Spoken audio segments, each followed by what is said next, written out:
मित्रों, एक कदम सफलता की ओर। अपन गज सिंह तक पहुंच गए थे राठौड़ वंश में। उसके बाद में जो नया जो शासक बनेगा वो बनेगा जसवंत सिंह।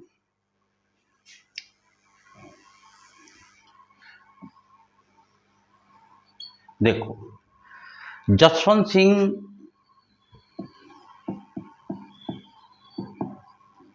अभी मैं यहां लिख देता हूं। जसवंत सिंह शासक बनेंगे 1638 से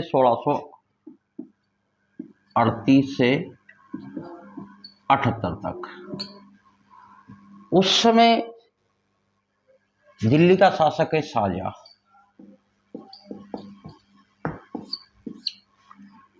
होता क्या है, इसके दो पुत्र हैं। किसके? गज सिंह के। तो शाहजहां एक को तो दे देता है नागौर की जागीर, जिसका नाम है अमर सिंह। अमर सिंह इसको तो दे देता है नागौर की जागीर। बसता कौन है? जसवंत सिंह। जसवंत सिंह का राज्याभिषेक आगरा में होता है 1638 में। ये ध्यान रखना है आपको, इसका राज्याभिषेक आगरा में होता है। इसके 2-3 साल बाद ये आता है जोधपुर, और जोधपुर का शासक फिर विधिवत तरीके से जोधपुर का शासक बनता है, और जश्न भी मनाया जाता है जब ये पहली बार मारवाड़ जोधपुर में आते हैं, यानी कि 1640 में जसवंत सिंह यहाँ के शासक बन जाते हैं। अब होता क्या है, उस समय शाहजहां के पुत्र उत्तराधिकारी की बात को लेके, यानी कि उत्तराधिकारी संघर्ष होता है। उत्तराधिकारी संघर्ष होता है और शाहजहां के 4 पुत्र हैं। दारा शिकोह,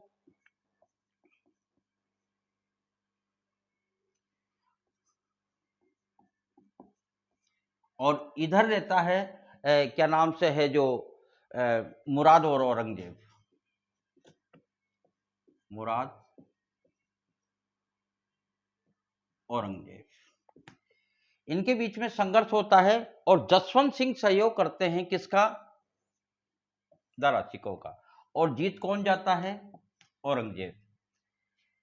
जब जसवंत सिंह युद्ध में हार जाते हैं, इसका मतलब हारना ही हुआ, इस तरफ से दारा की तरफ से लड़ रहे थे, तो जसवंत सिंह हार जाते हैं युद्ध में, और उस युद्ध को कहा जाता है धर्मत का युद्ध।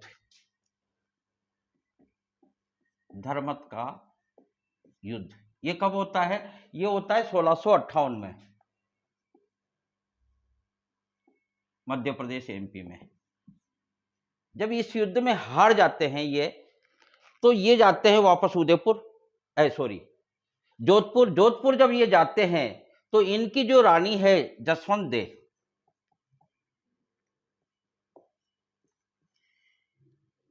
ये दुर्ग के फाटक नहीं खोलते, दुर्ग के दरवाजे नहीं खोलते। यानी कि जसवंत देव उदयपुर की भी कुछ किताबें उदयपुर की बताते हैं, लेकिन कुछ किताबें हाड़ा रानी बताते हैं इसको।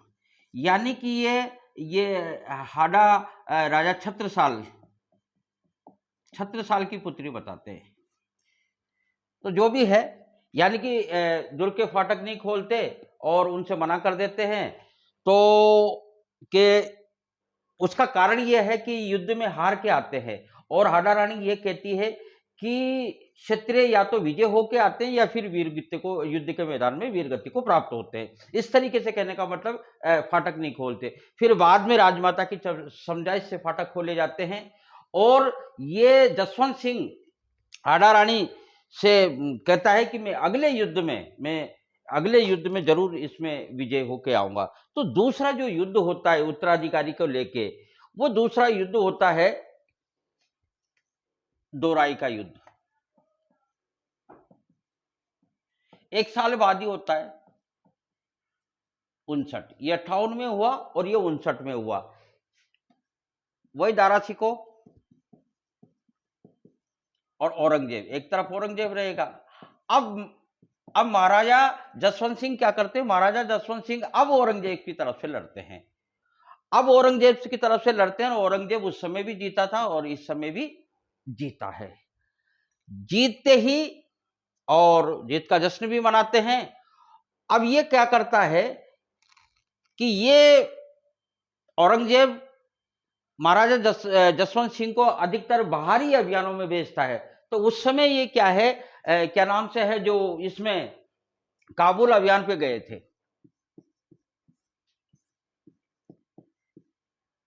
काबुल अभियान पे जब ये गए तो उस समय इनकी मृत्यु हो गई थी। कब?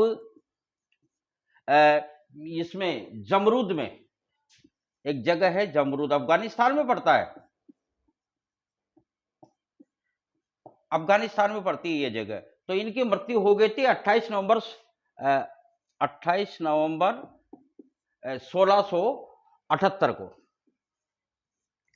इनकी मृत्यु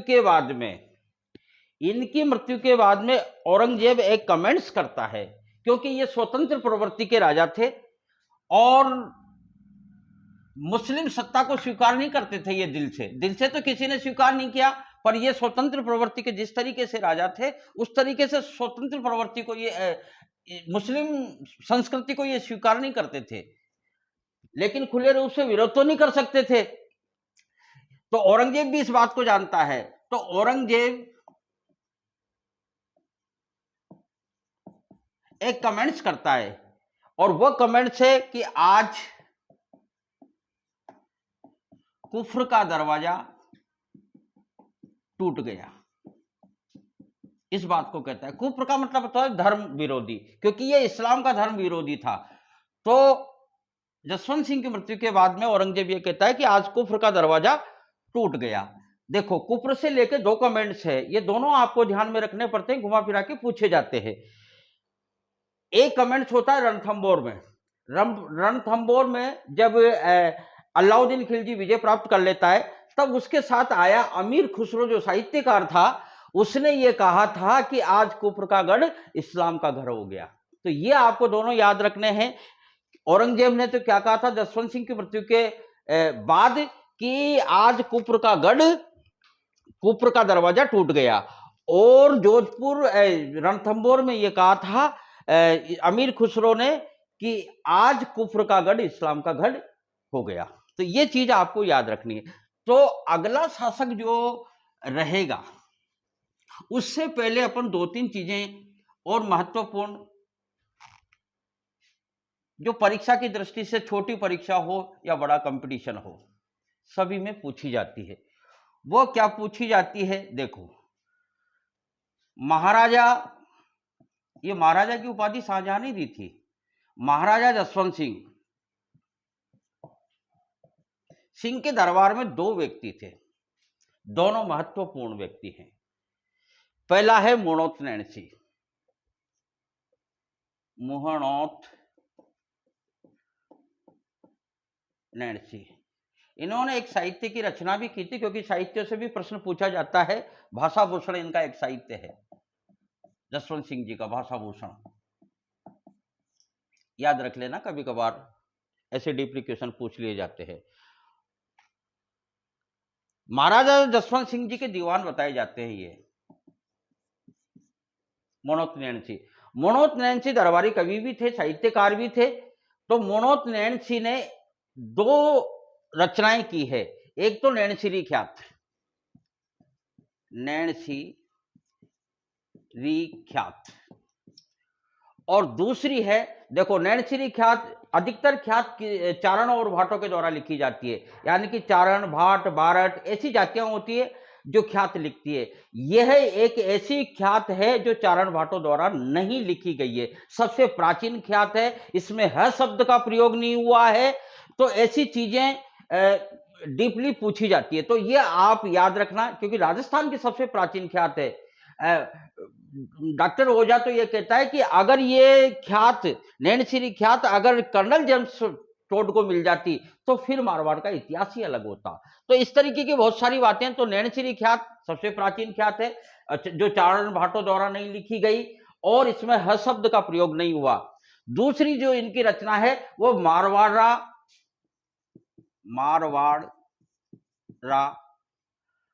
परगणारी विगत, ये दो प्रमुख रचनाएं हैं, जिसको क्या नाम से है, जो राजस्थान का गजेटियर भी कहा जाता है। इसको राजस्थान का गजेटियर, इसके उपनाम जो दिए हैं, देखो, राजस्थान जनगणना का अग्रज माना जाता है इसको, राजस्थान जनगणना का अग्रज, क्योंकि इन ख्यातों में मनोज नैनची ने हर गांव की जनगणना का विवरण उसमें दे रखा है, यानी कि विश्वसनीय ख्यात मानी जाती है। इसमें से छोटी बड़ी परीक्षाओं में, मैं बार बार आपसे इसी वजह से कह रहा हूं कि इसमें छोटी बड़ी परीक्षाओं में ये चीजें पूछी जाती है। क्योंकि इसमें मनोज नैनची ने राजपूतों की 36 शाखाओं का वर्णन किया है, गुर्जर प्रतिहारों की 26 शाखाओं का वर्णन किया है, इसलिए यह महत्वपूर्ण है। दूसरा जो व्यक्ति, क्योंकि अजीत सिंह जो शासक बनेगा, तो अजीत सिंह जो शासक बनेगा वह केवल और केवल दो व्यक्तियों के सहयोग से बनेगा, क्योंकि अगर वह दो व्यक्ति नहीं होते तो अजीत सिंह कभी शासक बन ही नहीं पाता, उसकी जान ही नहीं बचती, शासक बनना तो बहुत दूर की बात है। वह कौन है? वह है वीर दुर्गादास राठौड़।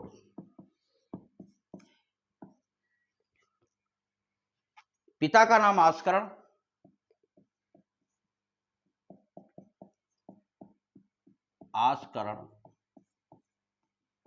राठौड़।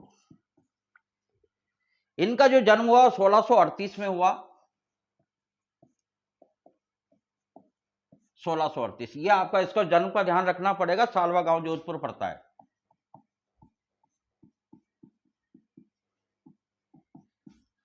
जोधपुर में वीर दुर्गादास ने एक लंबा संघर्ष किया है अजीत सिंह को बचाने और मारवाड़ का शासक बनाने के लिए। लगभग 30 वर्षों तक इसने संघर्ष किया है।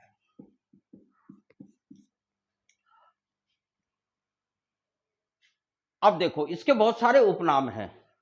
इसके बहुत सारे उपनाम क्या है? डॉक्टर ओझा तो इसको उपनाम, मारवाड़ का यानी कि अणबिंदिया मोती, अणबिंदिया मोती। देखो, राव चंद्रसेन को क्या कहा गया? भूला बिसरा राजा। इसको कहा जाता है अणबिंदिया मोती, यानी कि इतिहासकारों ने इतिहास में इसको पिरोना ही भूल गए। अणबिंदिया मोती का मतलब माला के मणकों को जिस तरीके से पिरोया जाता है, ऐसे ही इतिहासकारों ने राठौड़ वंश के इतिहासों में इसका नाम ही नहीं है, तो इसलिए इसको अणबिंदिया मोती कहा जाता है, मारवाड़ का अणबिंदिया मोती। दूसरा उपनाम है इसका राठौड़ों का यूलिसस, राठौड़ों का या मारवाड़ का यूलिसस। तीसरा उपनाम है इसका मारवाड़ का उद्धारक, मारवाड़ का उद्धारक। चौथा नाम है इसका उपनाम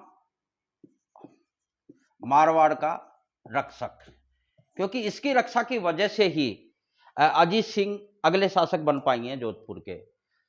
तो कहने का तात्पर्य यह है कि 30 वर्षों के लंबे शासनकाल के बाद में अजीत सिंह को राजगद्दी पर बिठा पाए थे ये। फिर भी अजीत सिंह ने इनके साथ क्या किया कि वो मैं आपको बाद में बताऊंगा। 30 वर्षों के लंबे शासनकाल के बाद में अब होता क्या है कि जब अजीत सिंह शासक बन जाते हैं,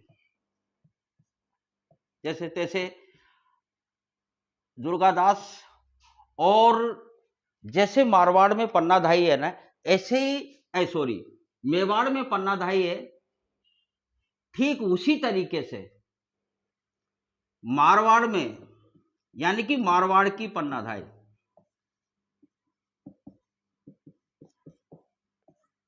मारवाड़ की पन्नाधाई है गोराधाई। इन दोनों के सहयोग से दुर्गादास राठौड़ और गोराधाई के सहयोग से ही ये व्यक्ति बचा है और मारवाड़ का अगला शासक बना है, गोराधाई और इसके सहयोग से।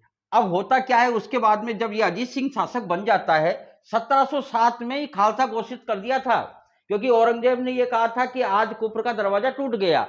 यानी कि उस समय इसने 1678 में उसकी मृत्यु हो जाती है। 1678 से लेके और 1600 यूं मान लो 1707 तक, औरंगजेब की मृत्यु तक इसने जोधपुर को खालसा घोषित कर दिया था, मतलब पूरा इस्लाम का गढ़ी हो गया एक तरीके से। तो तब तक तो शासक बना नहीं, अब शासक कब बनेगा, 1707 के बाद में। यानी कि अजीत सिंह 1707 से लेके और 1724 तक शासनकाल रहता है अजीत सिंह का, वो गोराधाई और इसके सहयोग से। अब जैसे ही अजीत सिंह शासक बनता है तो इसको कहा जाता है ये कान का कच्चा है। इसके बारे में भी जैसे भूला बिसरा राजा है, अणविंदिया मोती है, इसको कहा दुर्गादास को, इसी तरीके इसको कान का कच्चा संज्ञा दी है इतिहासकारों ने। तो किसी ने भड़का दिया और दुर्गादास को निकाल दिया, और दुर्गादास वहां से निकल के कहां आ गए, मेवाड़। मेवाड़ में इन्होंने शरण ली, और शरण क्या, उस समय मेवाड़ के जो शासक थे, जो अमर सिंह सेकंड थे, अमर सिंह फर्स्ट तो महाराणा प्रताप के पुत्र है, अमर सिंह सेकंड ने इन्होंने शरण दी और विजयनगर और रामपुरा की जागीर भी दी। बाद में क्या होता है, बाद में ये एमपी चले गए, यानी कि उज्जैन की तरफ चले गए, मध्य प्रदेश, और उज्जैन में इनकी मृत्यु हो जाती है 22 नवंबर 1718 को, 22 नवंबर 1718 को। और इनकी जो छतरी है, छतरी कहो स्मारक कहो एक ही बात है, वो स्मारक शिप्रा नदी के किनारे पे है, शिप्रा नदी के किनारे पे। इस तरीके से यानी कि गोराधाई और दुर्गादास राठौड़ के सहयोग से अमर सिंह मेवाड़ की गद्दी पर बैठते हैं। और जसवंत सिंह के जो शासन काल में जो दो प्रमुख व्यक्ति हैं, एक तो वह है मनोत नैणसी, नैणसी ख्यात मारवाड़ा प्रगनारी विगत, ये आपको याद रखना है, और दूसरा है दुर्गादास राठौड़। इस तरीके से आज का टॉपिक खत्म होता है। अब 2-4 शासक बचे राठौड़ वंश में, वो अपन अगले वीडियो में करवा के और राठौड़ वंश को समाप्त करेंगे।